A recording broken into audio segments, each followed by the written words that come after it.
slippery. I guess I can only do the back flip. Otherwise, the other moves is not enough room for me. So, reading.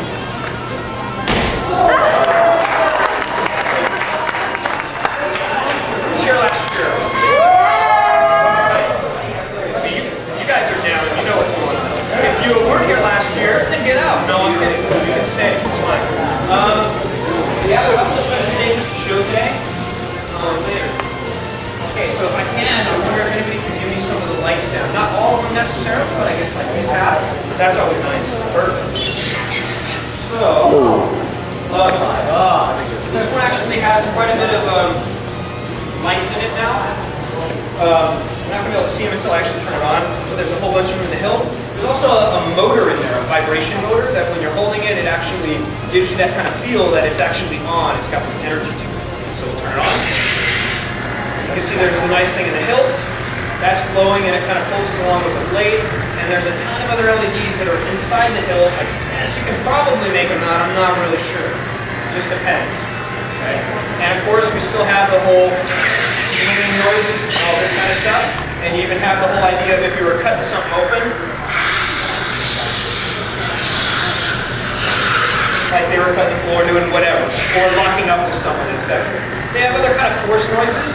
See if I can get it to work. There we go, there's a blaster.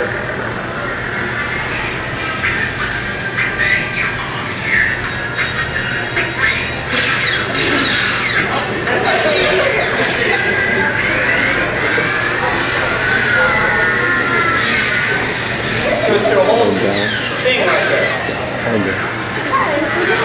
So there you have it. It's simply all about the kind of making lightsabers more interesting. The electronics board that drives the saber is not one you will find in the stores. It's made by a gentleman named PLECTER of PLECTERLabs.com. If you want more information about that, you can always email me or catch me on my YouTube ID. My YouTube is Greytail, G-R-E-Y-T-A-L-E. And again, you can find me through my website.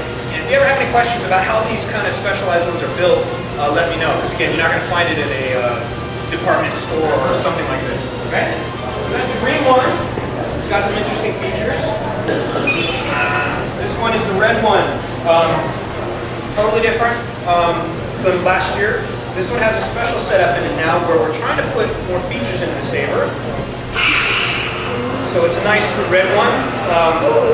It has a motor in it as well. But now we added a flash capability of it.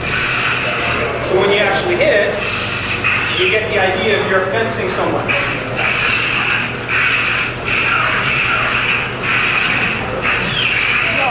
And then if you were to lock up with someone,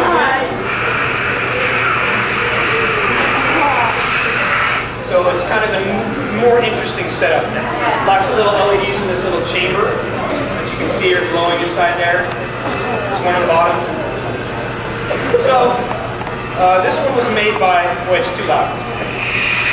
This one was made by a gentleman named Don Close of DoCloCustomSabers.com. And he's a good friend of mine in Florida. We've been talking a lot, and we spent a long time building the saber sort of together. I email him design ideas, bouncing stuff back and forth. But he makes a lot of custom sabers for different people of all ages and all that kind of stuff. Okay?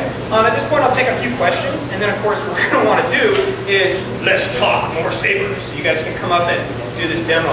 I'll really quickly say that I'm really sorry that my friend Yoda, Michael Murphy from FXSabers.com, couldn't be here. He just had other things going on, and it just didn't work out. We were almost going to have him here, but it didn't work out.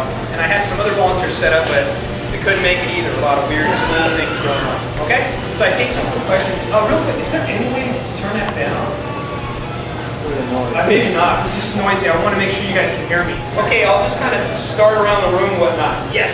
Nice and loud so they can hear your question.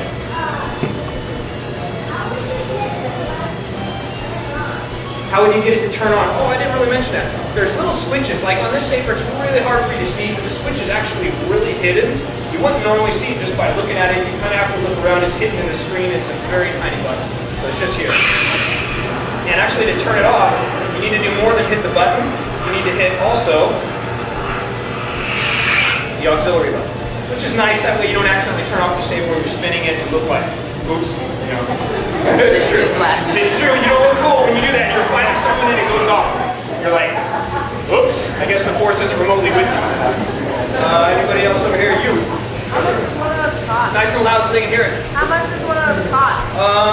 Yeah, quite a bit. It depends though on how they're made.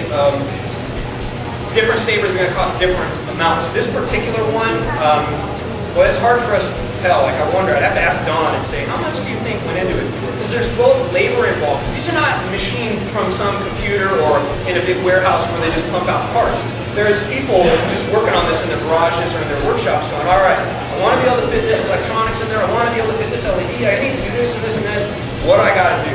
Some people use lathes. Okay, some of you will know what a lathe is. It's just kind of a, if you don't know what it is, it's a machine that helps you work generally on a lot of substances, but metals.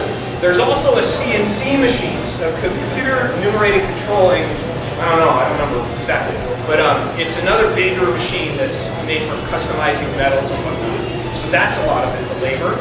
But in general, you might find these anywhere from kind of a basic one, $250. They can go all the way up to thousands. You know, this one I'd probably say it's somewhere around, oh, I want to say $400 something or something like this. And it's got some special features in here that are really new. You're not going to see anything like this. This is like probably one of the first times I've seen in the world, but it's a pretty unique saber, especially with this new flash idea. Question over here, and I got to keep moving to get to these guys. If I were to what's in here, would you guys ever like with those metrics, or would you guys If my buddy Michael Yoda from FX Sabers had come, we could definitely show some moves and whatnot. He and I don't actually have the exact same stage combat systems. He doesn't train really with me because he's in Sacramento, and I come from San Jose, California. So I'm like 2.5 hours away. So we don't really get a chance to do any work and whatnot. But you'll see my stage combat system, which I'll be teaching you guys later on, has to do with what I do on stage. We'll do performances. And again, my business is called The Cutting Edge. I also teach saber fencing, the sport of saber fencing, the Olympic sport. And in general, basically, we're doing lots of fencing lessons and stage combat performances, where you see lots of fighting and acrobatics and all this kind of Jackie Chan style, maybe, okay? Lower burger or something like that. All right, I'm going to keep going on because I don't want to take forever and lose all these guys. That's a really good point. He's saying, how does it detect a motion? Inside the saber is a motion detector. You can do it many different ways, but this one happens to have what's called an accelerometer. Many of you more adults might know what that is. If you're very young, you may not. It's a piece of electronics that you might find in airplanes, which detect with pitch and yaw and all these kinds of things to detect motion. Lots of other different devices. They'll put it in some cars to detect when the car is about to be in a collision, and it can trigger the airbag to go off. There's simple ways of detecting motion, and then there's more complicated ways. This one is a 3-axis, I believe, accelerometer. So it will detect motion where it's small, also large, and sometimes a collision. Okay? It is have a little bit of trouble finding the difference between collisions and swings. As you get into an area where the motion is so great, like this, it actually detected a clash because I'm swinging it so hard. If I go a little bit better, and if I go a little too fast, you get a collision as if I stopped it so quick. But the whole idea behind that is so that you can capture all those cool, noises. Isn't that cool? Yeah, who knows, maybe when you get older, you get into electronics and learn more, and maybe you could make a better saber one day. I think you could. You never know. All these things are innovations that are going on, and this is more of the do-it-yourself. A couple more questions, and we're going to get started, because we only have a short amount of time, and I don't want to make you guys listen to me forever. Where can you find instructions for building a lightsaber? fxsabers.com. You can go to thecustomsabershop.com. There's lots of different places that you can go, and these are all generally friends of mine. So if you say, hey, I was at the Boy Scout troop in the demo, they'll know what's going on because they've seen the video. They know what's up. Okay? There's one last question. I'm sorry? Oh, right, that's a really good question. You've been asking, does it go retracting into here? Unfortunately, no, because the electronics are stored in here, so we can't impact the blade in here. Also, I did forget to mention this, so I'm glad you asked that. The blade is made of what's called polycarbonate. Polycarbonate is to diamond as plastic is to glass. Okay, put it that way. It's very strong. It doesn't mean it's invulnerable to damage, but you can strike them against you can strike it against materials pretty hard, or other substances and other blades. So they're hard to break. They're resilient, they also flex a little. If it was too rigid like acrylic, it will crack. You don't want that. So polycarbonate, if anybody's ever heard bulletproof glass, well, it's not really bulletproof, it's bullet resistant, and it's not glass. So this is pretty much polycarbonate, real thick.